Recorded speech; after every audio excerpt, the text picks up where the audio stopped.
Hello' বন্ধু বান্ধৱীসকল, মই ধ্ৰুৱজ্যোতি কলিতা আপোনালোকলৈ এটা সুখবৰ লৈ আহিছোঁ। অসম পুলিচৰ ফালৰ পৰা নতুনকৈ জেইলৰ নতুনকৈ ভেকেঞ্চি ওলাইছে। যদিহে কোনোবা কেণ্ডিডেটে নতুনকৈ এপ্লাই কৰিম বুলি ভাবিছে, তেতিয়াহ'লে এই ভিডিঅ'টো আপোনালোকৰ বহুত ইম্পৰ্টেণ্ট। বা আগতে যদি কোনোবাই এই জেইল অৰ্ডাৰত যদি কোনোবাই এপ্লাই কৰিছিল, তেতিয়াহ'লে এইবাৰ নতুনকৈ এপ্লাই নকৰিলেও হ'ব।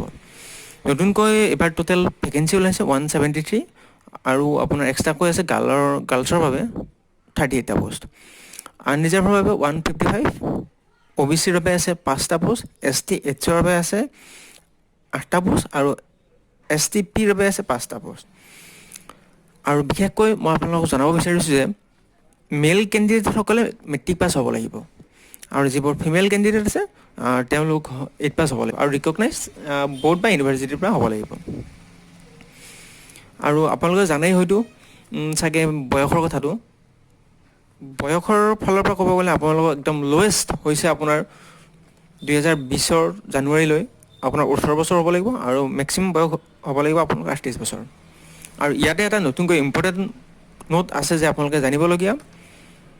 আগতে যিসকল কেণ্ডিডেটে এপ্লাই কৰিছিল, সেইবোৰে এতিয়া নতুনকৈ এপ্লাই কৰিব নালাগে, কাৰণ আগতে আপোনালোকে কৰিয়ে থৈছে, সেইবাবে এতিয়া নালাগে।